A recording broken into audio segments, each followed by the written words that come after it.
Hey, good evening. How's it going? It's Monday today, Makeup Marketing Monday, as you know, as whoop, 1, 2, 3. Let's go back. I'm that excited. Like each and every single one of each and every single week. Wow, what happens? So today is a great day. It's Monday. It's Makeup Marketing Monday, and we're always talking about obviously marketing, how to market yourself, personal branding, lead generation, and from time and many more other things around these topics. But we sometimes bring a guest on the show.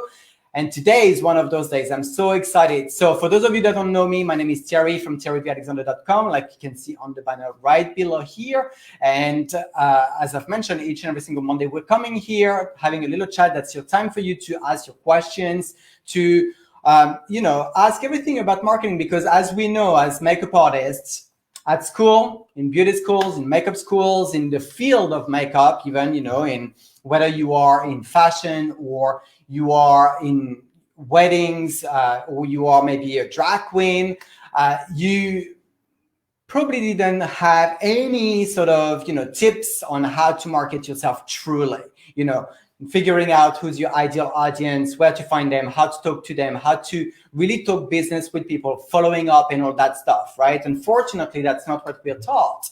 But I thought to basically fill the gap in between, because I've been an active makeup artist since 2011.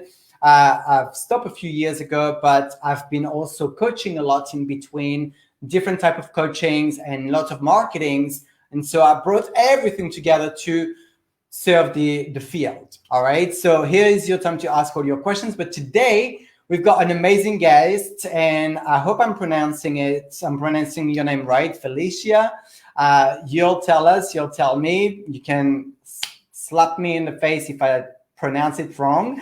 But Felicia is an amazing drag queen. She's very flamboyant, very approachable, very sweet, not arrogant. It's not, sometimes we have this image of drag queens that can be super arrogant, and that's not her.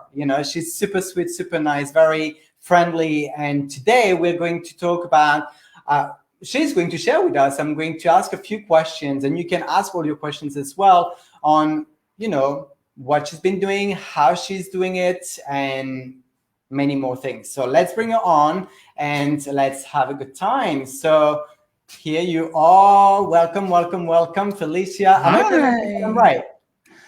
Felicia, it's good. Right, either way, right? So I got my name butchered all the time, like Thierry, Terry. I mean, I got it all. So Felicia, right, good. So welcome. Thank you so much for taking the time to come today. It's such a pleasure. We've been connected now for about a year and a half, I think. Almost Yeah. 2 years. Almost 2 years. Wow, that's crazy. Before this whole craziness that happened, so that's definitely more than that. And it's been such a pleasure from day one. In fact, I don't even remember what it was. In a makeup group we met. I think so. My memory is not so good. I drink a lot. Right, I see. So, but from the beginning, it's been such a pleasure to connect with you in so many, on many levels, and you've always been very sweet and giving nice words of encouragement, or just dialoguing, like talking as a human, and that's what I've loved from you. You're just like a good human. Well, thank you for having me. Pleasure. So, well, let's just get crack on with. Tell us a little bit more about your background, where you're from, and obviously what you do for those that didn't understand yet, and Okay. and how did you get into drag? What brought you here? Okay. Whew, that's a lot. Are you ready for all that? Let's see. I can take it. I am a Phoenix-based queen, so this is my first international interview, I guess. But I am originally from California, and I moved to Arizona in about 2004 to go to school, but that didn't turn out so well. That turned into a really expensive vacation, if you ask my parents. Um, and then I stayed here. And then shortly after that, in 2006, I met my partner, and we've been together for almost, uh, wow, 15 years. Wow. And our first date was to Mimi's Cafe, and then we went to a bar called the Wild Card. And I had never seen a drag queen before. And so I said to myself, I can do that. I want to do that. But fast forward, I started my little drag venture during Halloween, as some or many do. And Felicia Minor was born on October 31st, 2007. Uh, so many adventures so far, so many opportunities because of drag and entertainment. But also during the day, I am a social media and brand manager for a school here in the Valley. And I have been doing that for about just as long. And believe it or not, my husband found that job for me too. So I have my husband to thank for all this madness that I've created for myself. So, it sounds like the rare pearl, as we say. Yes. And so I've just been kicking and going ever since. And in 2012, I ventured off. I had shows on a regular basis since I started drag, and it came to a point where I wanted to slow down just a little bit.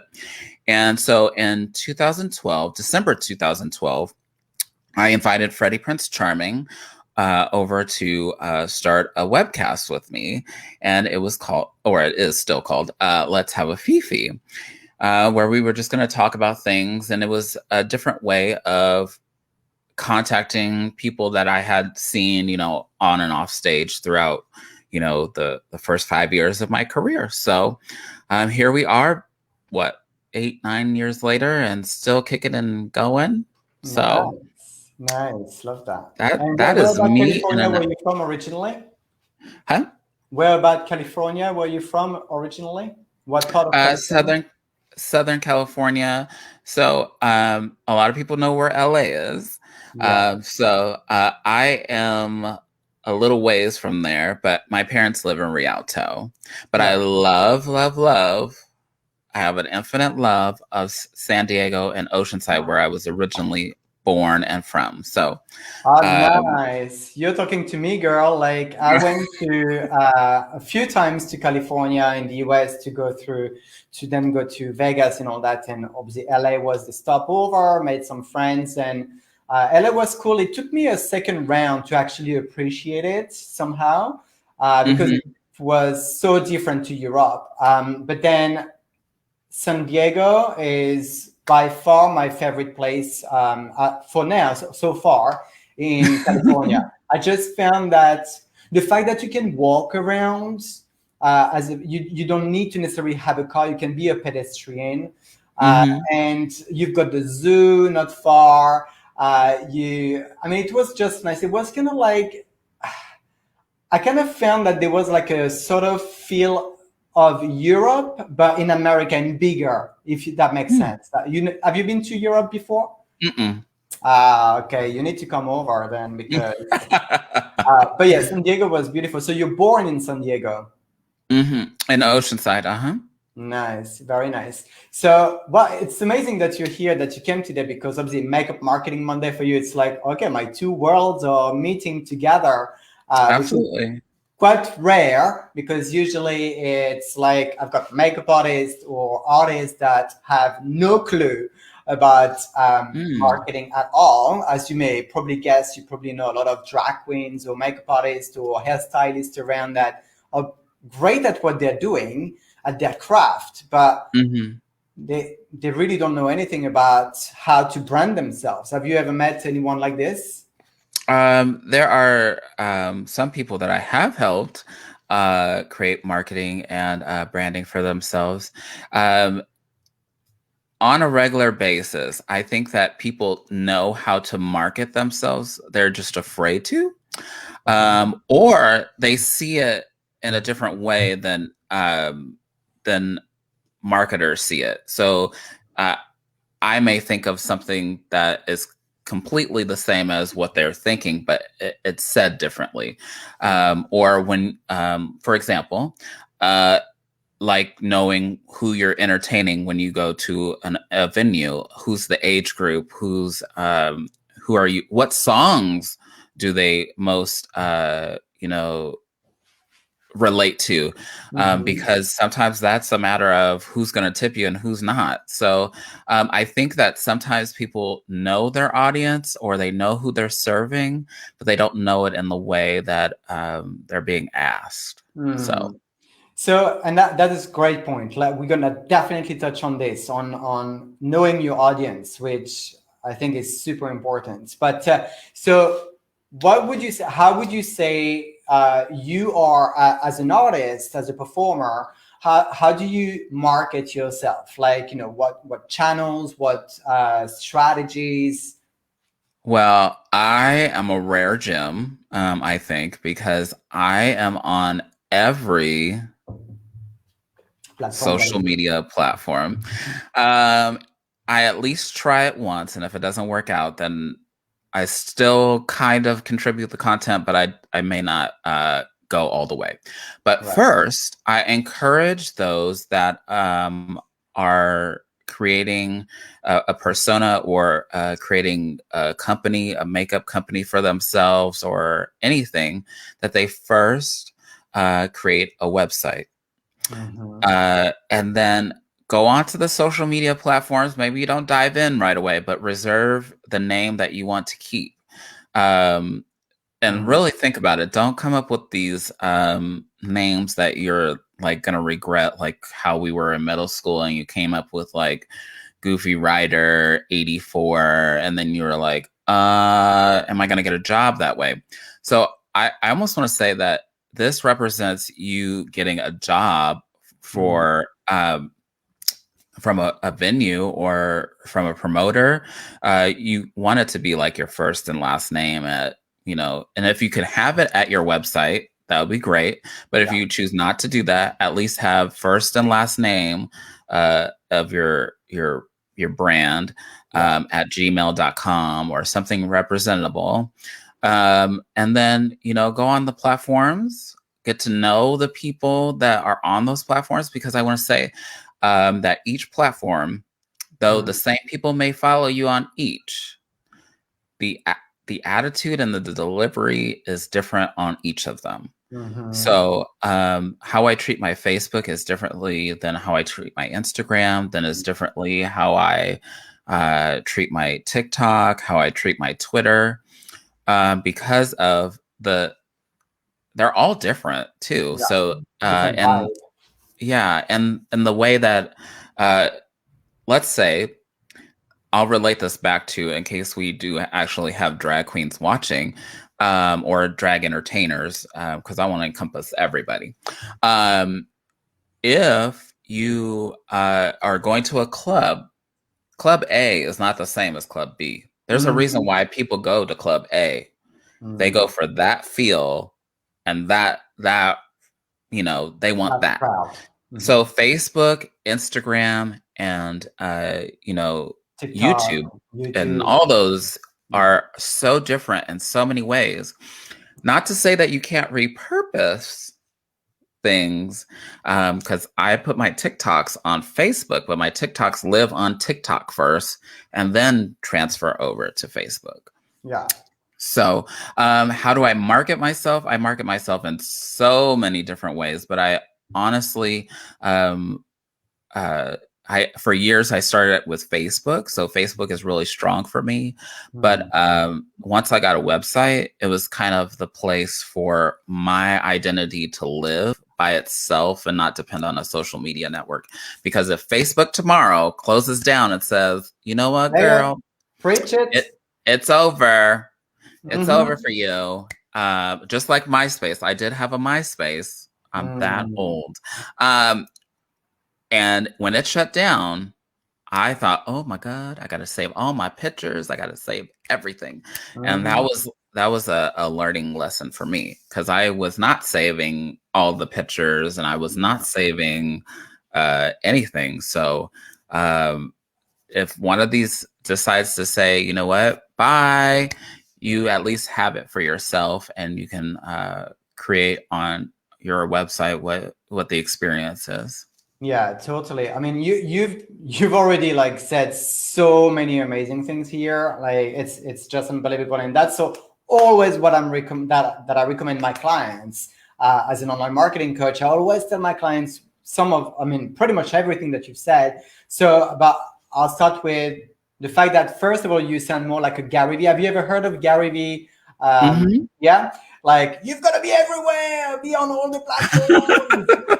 And not that I'm listening to him, but I know a bit of him and his content and stuff. And so I would agree with you on like, I think when you grow, when you become like more comfortable, because some people tend to feel overwhelmed very quickly, and it is easily overwhelming to be even just on one platform, isn't it? Like, especially if you are not intentionally marketing yourself online, it can be quite overwhelming. Yet, I do agree that when you grow, you can repurpose, which makes your work easier. Like you said, like my TikToks are usually my stories on Instagram or my stories on Facebook because they're linked. And now my TikToks are actually my reels on Instagram. Which then sometimes Absolutely. I do repurpose on Facebook as well. So would you say that for someone who's just starting, whether they are drag queens, makeup artists, performers, maybe it is best to start with one platform, kind of master it in a way and get to know, put your head around it, and then extend and maybe open your other accounts, like you said, put your name so it's safe. And connect them for example, what I was doing with Instagram. I wasn't really using it, to be honest. The only thing I was putting a few posts here and there, but I was mostly using it to do my stories, which automatically was going into my Facebook, just to be like having a two birds in one kind of thing. But would you kind of, I know you said you want to be everywhere, but would you suggest to someone who's completely new to the marketing world as an artist, whichever artist it might be, that it's best to focus on one platform and then move on, or immediately jump in everything? Well, I would say know where your audience is. If your audience is on Instagram, stay there, start there. If you have a strong presence on Facebook, start there, be strong there, and then grow from there. Because from Facebook, you can, or Instagram, you can say, follow me on Facebook. Or if the two are connected, your stories will kind of overlap. And sometimes people are looking for you. When we could do in-person events, I don't carry business cards. But I would say, add me on Facebook. If they said, oh, I'm not on Facebook, then I said, oh, well, add me on Instagram. And then, you kind of find where they are. That's what I mean. Like if they say, oh, are you on Instagram? That they're telling you, your audience is telling you, this is where I am. So they want you to be present. If you're doing makeup at an event, and the person next to them says, oh, you did such a great job. Do you have an example of some other work on Instagram? They're telling you, I am on Instagram. I want to go follow you. See, I mean, that's what I mean. Like there are so many things, like we put it in a category or a box that says, this is what your audience is saying. But in essence, your audience is the one that's telling you. They give you free information all the time. All the time. Yeah, absolutely. And like we're gonna go into audience because that's my favorite part. I think when we're detaching ourselves from us and we're focusing on the audience, it changes everything. Pretty much. Yeah, you also talked about websites and I suppose also blog and having a platform which is yours essentially. And it's like email marketing. It's very important. And I think we're in an era where it's even more important than ever before. Because Absolutely. like you've mentioned, social media is awesome. We love it. It's a way of communicating. It's a way of connecting with the world from the other side of the pond, like we are now. You're in the US, in Arizona, right? And I'm here in London. So it's amazing. Yet tomorrow they shut down, or you don't want to be there much, or as I take the example, it's not the show of today, but for those that are in affiliate or network marketing that are representing, a product which is not theirs, then tomorrow you want to change, you've got to restart everything all over. I mean, there's many reasons why having an email and having people in your email list is so important. And your website, like Felicia has just mentioned, is another thing. Like you have control over. I suppose that's what you are saying, right? You've got control. You're saving your people. You tell them, here it's your place, and you can communicate with them the way you desire. You're not bound to censorship, or you're not bound to rules, terms and conditions, because it's your blog, it's your email, and you do whatever you want and you say whatever you want, right? So in fact, where can we find you? Because we're going to talk about personal branding. And just before we go into this, is it, if I'm putting it there, is it letshaveafefe.com? No, in fact, I'm working on that one. So, right. So tell me, where is it? That's for the show. But Let's Have a Fefe is the show one. But FeliciaMiner.com is my website. I thought there was that one you were working on. So FeliciaMiner.com, yeah? Amazing. So I'll put it up so people can also go and find you and see what you're doing. You're doing a lot of things, like, and we're going to get into this because that's what I think is so important on what artists can do apart from just their performance, they're performing or putting brushes on people's faces, which has been quite challenging over the past year, to say the least, with all those things and not being able to put the brushes even out of your kit. Well, you could technically, and you should, but there's so many other things that we can do. Now, obviously, you guys, for those of you that follow me here, you know that each and every single week, I also offer a freebie or cheat sheet, a PDF of some sort, so you can build your business further with the marketing, and it's completely free. So this week, and I'm so glad, actually, Felicia, you've mentioned it a couple of times, if not more, audience. Who is your audience? Where to find them? How to talk to them? The messages that they are giving you that you can use as content as well. And this week, because we are talking about this, and the blog comes out on Monday on my ThierryVAlexandre.com, on my website, because I've got a website like Felicia as mentioned. So this week, I'm bringing the Ideal Audience Builder Guide. So that's quite funny that you mentioned that, because it's literally aligned with what is coming out today, and that you can find it on ThierryVAlexandre.com/92, because we're on episode 92nd already. It's crazy. A 92nd week that we're doing that. So Ideal Audience Builder Guide, that's a series of 11 questions on how to figure out who's your ideal audience, which usually is basically matching you. Most of the time, not always, it doesn't have to, but most of the time I found that it's a mirror of ourselves. And you will have some bonuses on how to create your tagline, etc. So ThierryVAlexandre.com/92. You're giving that away for free? And each and every single week, darling, I'm giving. On Monday, there's a new blog that comes out on my website, ThierryVAlexandre.com, and attached to it, there's a freebie, a PDF, a cheat sheet, or a further free training each and every single week on Monday. And on Thursday, on my business page at 8 p.m. sharp, we are talking about the topic, which is linked to the blog of the week, if that makes sense.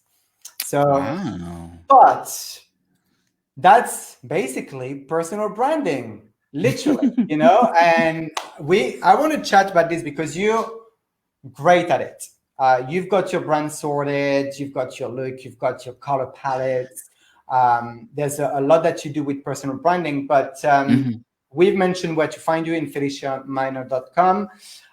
So tell us more about this. Like, what is your idea of personal branding? What's your definition of it? Oh. Okay. So my let's say my own personal definition of personal branding is that it's the message to your community about yourself that you want them to know about you and why they should work or be a part of your community. Uh, the branding will tell them what your mission is. It will tell them what you stand for. It will tell them everything they need to know just by looking, smelling, breathing you. Just they the essence of you is portrayed in so many ways. And I know that if you look at a certain artist or you look at a certain singer or entertainer, you know exactly why you like them because of who they are. If you like Mariah Carey like I do, you know why you like her. You you but for me, it goes deeper for especially since we have social media and artists can communicate directly to us. Um, Early in the 90s, you couldn't tell, or it was kind of manufactured, um, who they were, and you only saw them on interviews every so often. And if you could catch them, then you kind of got like little bits of them. But social media has opened up personal branding where you can talk to the artist on Instagram Live. One that I have recently grown attached to is Meg the Stallion, because I can catch her Instagram Live, and a couple of times she's answered my questions. So you get that almost one-on-one without even leaving your home. So I want to say personal branding is the essence of you, the message you portray, and there's so many other things, but that's in short what I think personal branding is. Okay, and like I love when you say that it's about, like you said, it's personal Mm-hmm. branding. So it's being you, representing you, breathing you. You said something which was very interesting when you mentioned people know why they're watching you. When you've got a great personal branding in place, people just they don't need to question anything. They know why. And it also kind of comes down to the why of the person, of the artist. When they're knowing their own why they're doing what they're doing, then that's going to breathe. They're going to breathe it, to live it, everything is going to jam together, basically.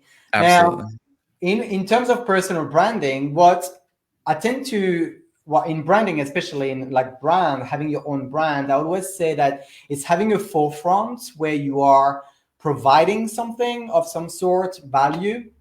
Typically Mm-hmm. speaking, it should be of value to your audience because they want to be feeling acknowledged, served, heard. And I would say that at the back end, you've got your solutions. Mm-hmm. Slightly maybe different for a drag queen, but not so much. Like, we know that it's obvious, obviously, from the forefront of Mm-hmm. a brand and personal brand of a drag queen, it's a drag queen. But like you said earlier, each club has their own feel. Each Mm-hmm. club has their own atmosphere, type of people. Even if the same people are coming for whatever reason, like we go from a night party to an after party, and God knows I was to a lot of them. I was working in clubs in my 20s, uh, Mm-hmm. just about 15 years ago. And even after parties, you might see some similar faces, but not all of them are the same, and the vibe is definitely different. So, Correct. it's personal branding is also knowing what's at the back. So as a drag queen, like not every drag queens will offer the same services, I suppose. Not all the drag queens are going to do a bingo like you do. Mm-hmm. Like, you still do your bingo? I have not done one in over a year, but there's talks of doing one virtually. Stay tuned, people. Stay tuned. Uh, So, but I think you're right. But all in all, each drag queen is not the same. mhm, So, not each drag king or drag artist, mhm. for those that don't identify as king or queen, um, for any drag artist, their aesthetic may not be it may not be what somebody else wants. Yeah. The people that follow me may not follow somebody else, Mhm. but they may follow somebody that maybe has a similar mission or personal value that they bring to the table. Um, it's all about what the audience wants, though. So, Gosh, you read my mind. I was actually going back to the same point, right? The audience. So, like for you, I know you've got certain things on the back end of your website. Even you've got some merch. You've got plenty of things. mhm. So, like, what I would like you to share with us, maybe through explaining what you've got going on as well, but what else other drag artists or makeup artists could do apart from just coming, providing the performance in a club, which is not possible right now, or putting brushes on someone else's faces for weddings or Mhm. art or whatever. So what else could they actually do? And I know you've got some ideas because you are doing many other things apart from just turning up into a club. Me? Yeah, Oh, yeah. me? Oh my gosh. I'm doing so many things, and I think it overwhelms some people that they're like, "Oh my gosh, how do you keep up?" I don't even know how I'm keeping up. But so I have my website, which lets people know where I am, what shows I'm doing, which have been virtually mostly. Also, I have our show every Wednesday. So let's first talk about me as an artist, promoting myself. So I'm on Facebook, Instagram, Twitter, TikTok, YouTube, and something else. I don't remember. But I Can they also find them have, all on your website? All your links on your website oh anyway. yes, all of my social media is at the top of Yeah. my website. And then on Facebook, I tend to maybe be over promotional because I know that the formula for Facebook is those that Facebook is very pay to play. Mm-hmm. And then I do offer my merch up on Facebook more often because that's where my audience seems to buy. Mm-hmm. On Instagram, I have it has been more visual, and that's been very nice for me because then I can show the Black Lives Matter Mm-hmm. visually. And on Facebook, it kind of makes sense, but it doesn't because it doesn't come off as visual as it does on Instagram.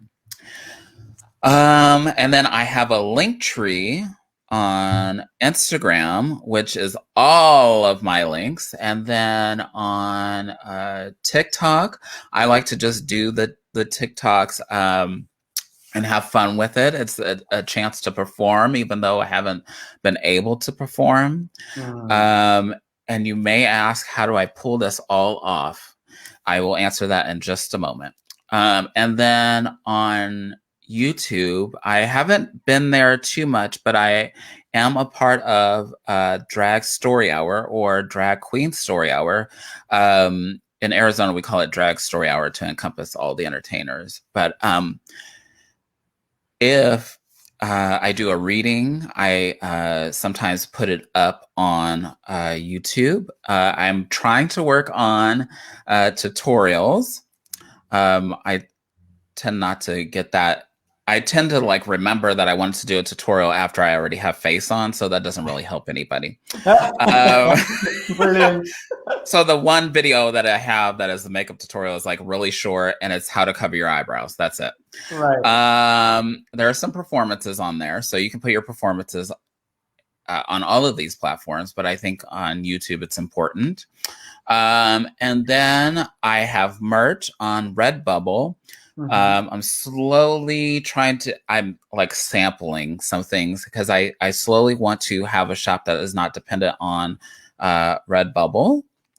But right now, Redbubble has the quality of product that I want. A fan favorite is my stickers, and it's me staring off into the distance with my hand on my face.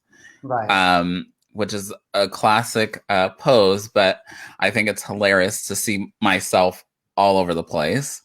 And I appreciate everybody that buys the merch, because at first I was like, well, a couple people asked me if I had t-shirts, and again, the audience is asking, not me.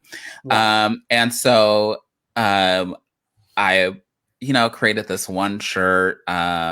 An artist off of, that I met on Instagram did it, and so Carlos, I can give you his name afterward, but did this for me, and I thought, okay, well, everybody's been asking, so I'll just do it, and have sold a whole bunch of those, but I don't have any of those on hand, and so that has been a very easy, like, if it's the wrong size, it doesn't come to me. It goes to, Redbubble, but right. I may have to grow some big curl tights and put it on my website and host it myself, but that depends. And then what else? For the show, we have sponsors of the show, which started recently, more monetary for the sponsors, because we're trying to raise money to get better equipment, right. because of producing the show, as well as we have promotional consideration, which is like in-kind donations, like we have Bone and Basil, Wigs of a Kind, and the Burley Barber, who are in-kind donation kind of thing. And then we have our Patreon community, which they get exclusives before anybody else, whether it's Facebook, Instagram, Twitter. They get everything before, like they get guest announcements. They find out who's on the show before anybody else. If we do a video, they see the video first before we put it anywhere else. So, and we have different tiers of who can see what. So, and our fan favorite seems to be the Deeper Plunge. And that's at patreon.com/Let's Have A Fefe. Nice. So go ahead. Yeah, go ahead. So I often get asked, how do I create all of this content? So we do a show every Wednesday at 8 p.m. Arizona time, depending on the time of year, because Arizona doesn't do daylight savings time. So I always say 8 p.m. Arizona time, in case you watch this in 2 weeks and the time changes. So we record the show. I have not gotten to a point where I chop the show, because I was starting to do that. But as soon as the show is over, I download the audio for the show and I immediately upload it and the description to our podcast server. And so that's another one. So that people that can't tune in live but prefer podcasts can listen to the podcast.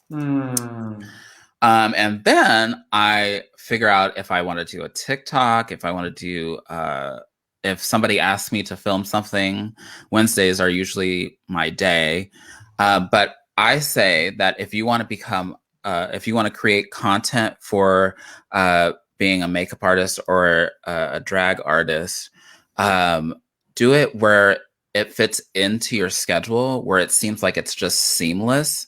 Like if Terry decided to do another video right after this, it would just, because you're already kind of in that mindset, and you already know what you want to conquer. So you just say, okay, well, I'm in this and I do TikToks. I try to do like 2 or 3, or I save them, or there's a couple of them where I've done like 4 or 5 on TikTok.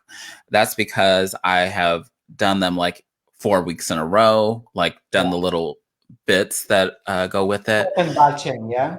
Yeah. And so I just say be smart with it. You don't want to get so worn out, because eventually, when I first started doing all these things and, I started doing them kind of separately and thinking, okay, well, only on this day I'll do them. But, kind of thinking ahead, okay, well, I'm already in drag. I could do, X, Y, and Z. Oh, they want me to record a video. Okay, I'll tell them I'll do it on Wednesday. If that's okay, then I do it on Wednesday. And, boom, boom, boom, get them out. And they may be released 4 or 5 weeks later, but they're already done. Exactly. So, Content batching is such an amazing strategy. Like literally, you're right. You know how we roll, and we seem to be rolling the same way, because literally right after this Facebook Live, I'll be recording some of my my blogs, my blogs videos that I attach as well to the freebie and all that we talked about earlier, and I now do I used to start doing like 1 blog every week and recording it, and the whole infrastructure at the back end, with email and broadcasting and automation every week, But then I started doing like, okay, 5 at once, 8 at once at this time, because I'm getting ready for going to my, hopefully this year, 10-day silent meditation retreat. I've done already on the last batch and this batch, 12 episodes in one go. So that's 12 weeks worth of blogs, which is everything set all together. And also, with social media, it's the same. Like about once a week, I'd say sit down for an hour and a half, plan them, have maybe a platform that can help you with repurposing or recycling, as they say. So sometimes when you don't feel like creating something, you can recycle something, one of your content. But we don't always feel ready and wanting to do content. Hey, there are some days we're like, man, I don't really feel like it, but you still need to be out there. You need to be present, because it's so noisy in the social media environment. Your people, your audience is easily going to be distracted and going to someone else. You need to nurture them, to show them that you are present, and always ready to provide, even when you're not necessarily behind your screen creating your posts, right? So correct. I love that you've talked about content batching. That's a strategy that saves so much time, so much energy, and avoids to always be wondering, okay, what am I going to create today? And so now tell us, obviously you said you've got some merchandise that you have. So that's one thing that makeup artists and other drag artists can create for themselves some merchandise. Although it can, for makeup artists, I would say, I don't know about drags, but makeup artists creating a makeup brand, literally lipsticks and stuff, requires, testing, labs, money, time. So it can be a lot. But that's one thing. What else would you say that makeup artists and drag artists can actually do, especially now that we're in this bubble all together and we've got to be really creative on making a living?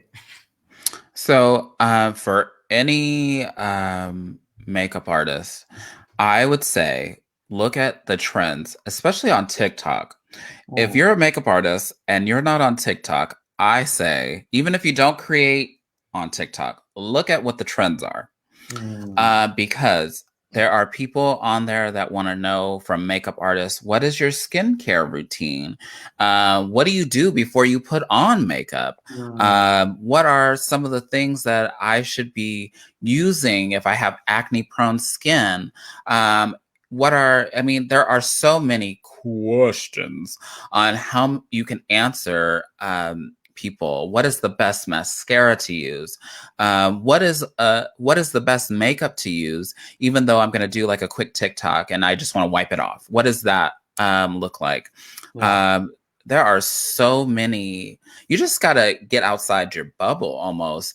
You just have to go and my first thing, if you're a makeup artist, and I maybe for drag artists this is the same thing, but for makeup artists, I would take the time to go on YouTube and TikTok and Instagram and look to see what the trends are.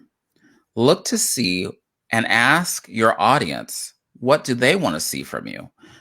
Because again, your audience is the one that's going to tell you, I want to know your favorite lipstick color for spring. As simple as that seems, and I know that in a matter of seconds, you're going to hear this voice that says, why am I the expert?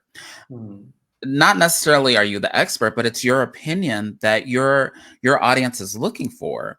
I may not be an expert on drag, and I'm not, but I can tell you what I'm doing, and from that perspective, you can take whatever you want from it and say, well, she did this. How about I do this, and make it into your own. There's so many that, I mean, that's how TikTok became so viral, is because people are taking one thing that somebody said and making it into their own. Or they're, I've followed artists and photographers on there. You see simple paintings, but they're saying, oh, I did this, and here's a step by step. There's so many things. If you want a makeup artist, this is very important. If you have, because there's the age range feeds itself to this, is if you are getting your first makeup kit, and I'm 13 and I'm on TikTok and I see that you have suggested my first makeup kit, and this is what I should be getting, and this is how I can protect my young pubescent skin from getting, tore up. If somebody would have told me 20 years ago how to protect my skin, I would have done it.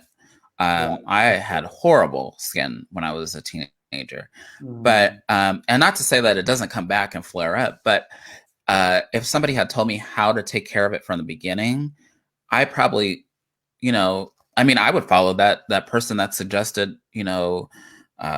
sunscreen under my makeup, just all these things. There's so many things that you don't have to reinvent the wheel. You could just show how your take on it is. That's it. And you would probably, what would happen if that person recommended you this or that skincare routine that will make your skin, fabulous at age 13, which was only yesterday, right? So I wish. What you would probably do is go back to watch more of that person's content because it's of value to you, right? So you start being a follower. Now, you've touched on, being an expert and not to fear being an expert, or not even, you said, oh, I'm not an expert as a drag. But what is truly the definition of expert?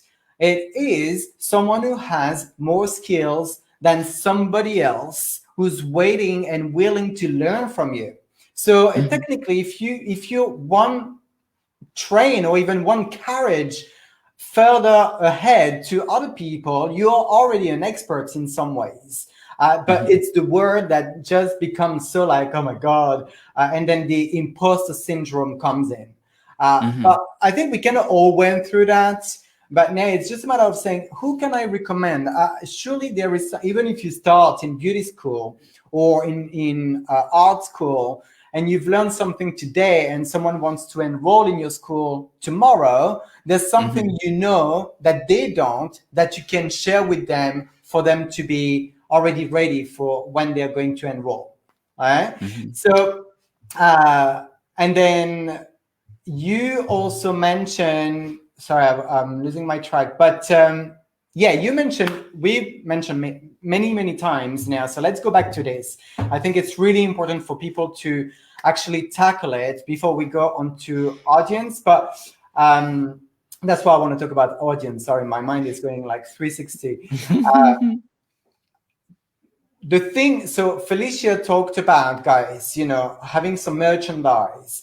maybe going out of your comfort zone in terms of content you're sharing, not to do just before and afters, but be of value of your audience. What does your audience want to know? You're a makeup artist. Okay, who do you serve? If you're serving the proms girls and how to do their makeup before going to prom, or how to nurture the skin so they don't get bad skin as they age later on, you're going to have a different conversation and different verbiage than if your audience is a 60 years old plus who wants to reduce the wrinkles, who wants to beautify and change their routine that is not suitable from what they used to, because the skin is changing and dripping sometimes, sorry, unless you put a bit of botox and stuff.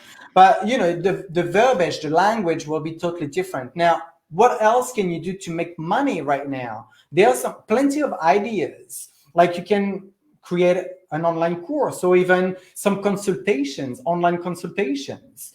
You could have affiliates, even with big names like L'Oreal's, Estee Lauder, MAC Cosmetics. They all have affiliates, or even they are going in there. They have products as well, network marketing. It is a way, and that's what big brands are doing. It's just they call it differently. And that is a way of you being able to serve your audience with what they want from you.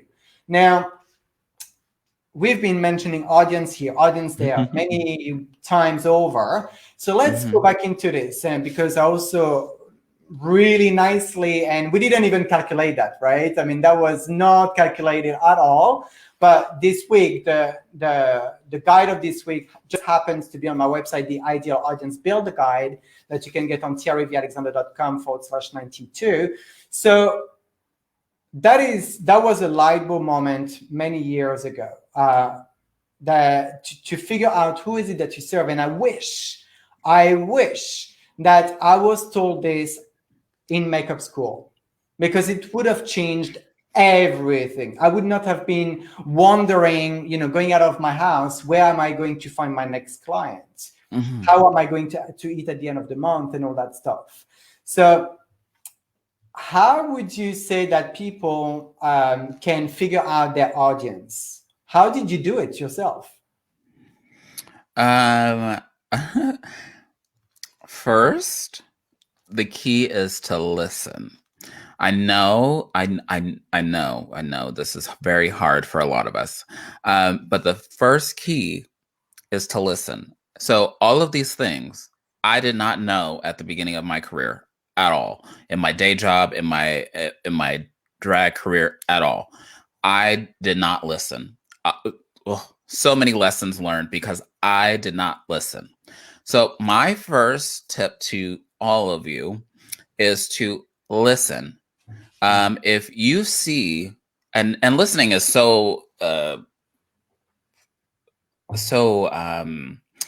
there's so many ways to listen. When you listen in person, you'll see your audience in person. When you're doing makeup at some place, and the group that keeps coming up to you is like, oh my God, this is fantastic. Will you do my wedding next week? Oh, can you come and teach my class at so-and-so? Those people are lining up and already giving you valuable information without even saying a word to you. You can see that 25-year-old Kate is in the age range that you want to do makeup for. You can tell that she told like 4 of her friends, and they're all 25. There you go. So, and then that the oldest client that comes up to you is 45. So there you go. It may expand. You may have little trickles of other demographics, but you start to see them. They start to come to you in person. Now we are online. That is the part that is shaking the world to pieces.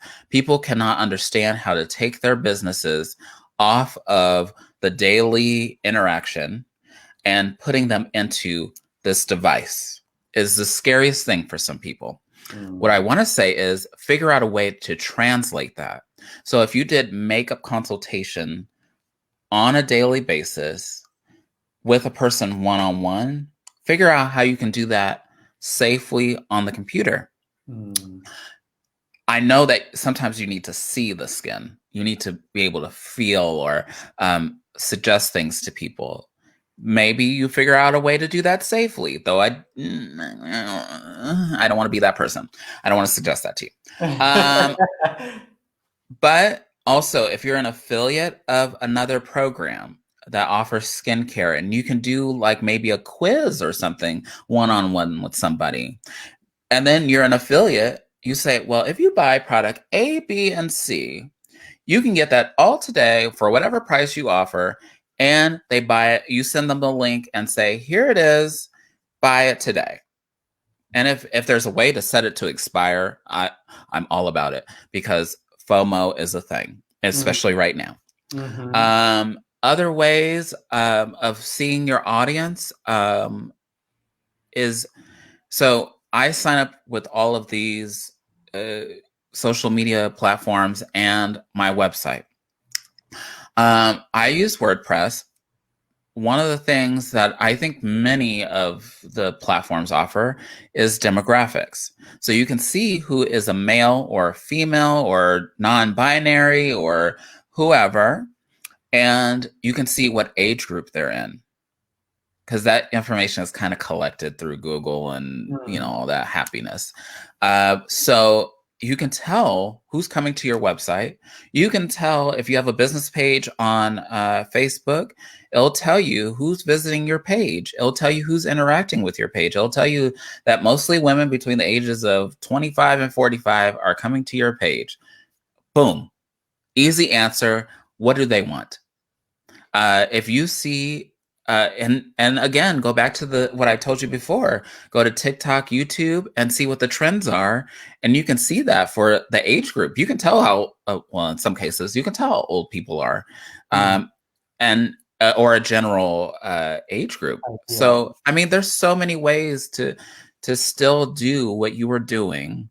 I know that if you work like in retail and you maybe don't have affiliates, but you need to figure out what can you offer that people will pay for. Just because people are sitting at home doesn't mean they don't want maybe you to suggest a hydro mask for them. I have a girlfriend that is selling cosmetics and does wonderful at it, and she doesn't even leave her house. She does not meet people one-on-one. That I will tell you. She is making a decent pay and does not leave the house at all, and sells product for your face. It's skincare, but and she used to sell makeup. So I want to say that you just have to be able to break free from your comfort zone, because this is the way you did do it. And then now you have to figure out a way to do it. As far as drag goes, there are so many different things that we had to consider. We did virtual shows and still continue to do virtual shows. Some bars are open here, so some performers can perform and people can attend. But if you want to do virtual things, you can. You can do membership walls like our Patreon. If they really want to see you or tip you, they can do that. That's another thing too. People can Venmo. We didn't have that like 10, 15 years ago.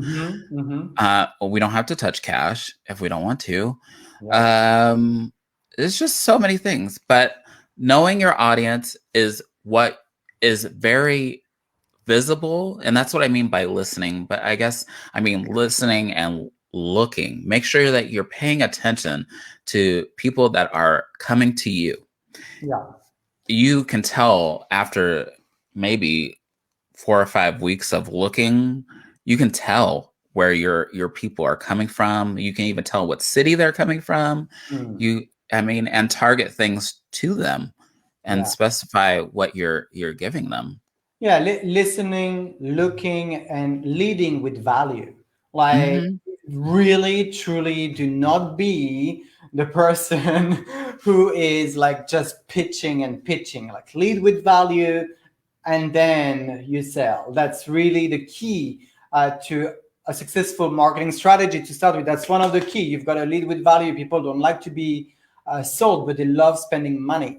So Mm-hmm. you've got to do it in a way which they feel comfortable enough and they don't feel like you are a dollar sign or a pound sign to them, to Mm-hmm. you. So yeah, and in terms of like, obviously you've mentioned, way of finding out your audience through statistics. What are the statistics in your social media or on your website if you have one, etc. Someone that really that just starts out, doesn't have social media in all this or websites, then you suggested to give it a go for about 4 weeks and being in action, essentially see what comes out, and then naturally looking at who you are attracting, which I Mm-hmm. used to do, which is a really good way of figuring out who is it that naturally already you are somehow bringing into your world. One thing though that I found a little bit more powerful, because I remember when people used to tell me, who's your ideal audience? Who's your target market? Ooh, that's an Mm-hmm. awful way. But who is your ideal audience? And I'm like, I don't know. Pulse, anyone? Skin and hair? But really, I've changed that with, it's very subtle, but psychologically wise, in terms of communication internally, for the process of figuring out who you want to serve, it's so much more powerful to say, who do you want to serve? Who is it Mm-hmm. that you want to serve? Like, you might be a 20 years old who wants to serve elderly people, because or elderly people that don't know how to do their makeup, but they want to, and they have aging skin. Maybe it's the opposite.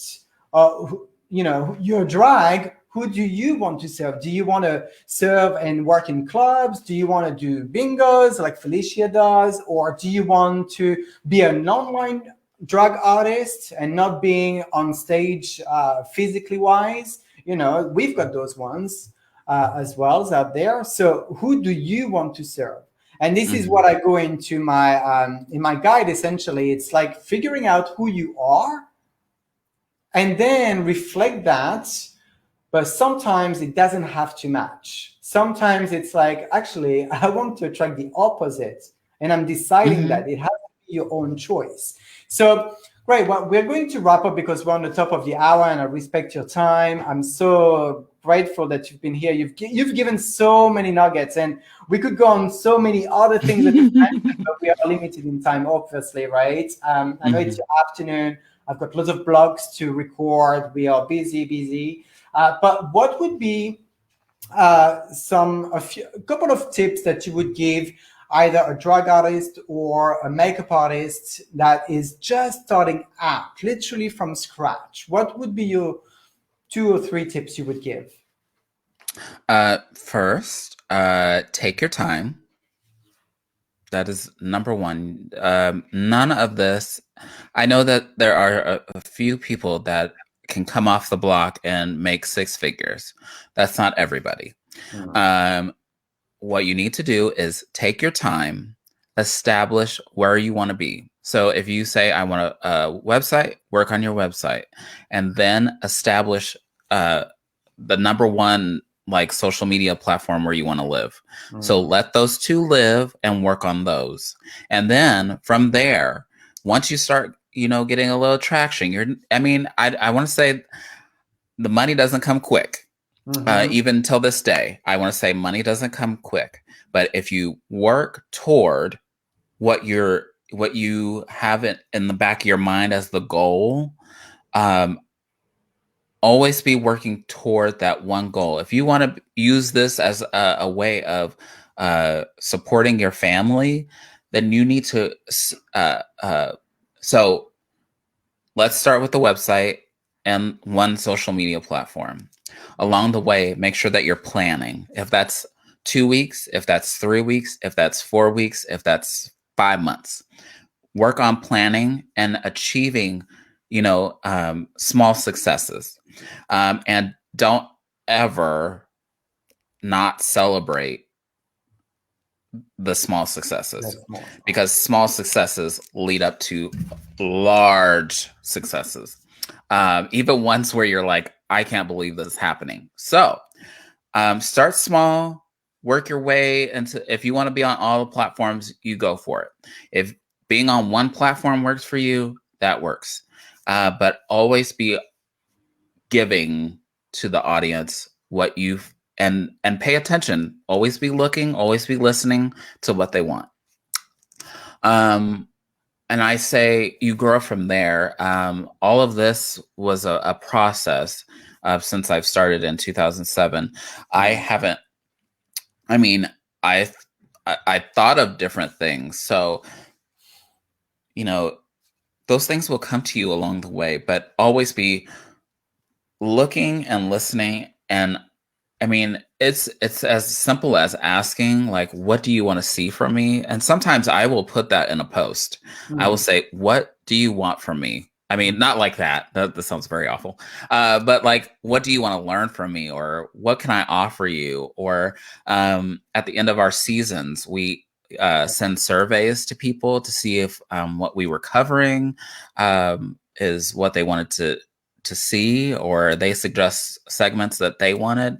But I always say, start small, set goals, and work your way to where you want to be. If that's making 6 figures, or if that's if you want 100K followers on Instagram, make it your goal and work toward it. But don't get spammy, and don't get too don't get too arrogant.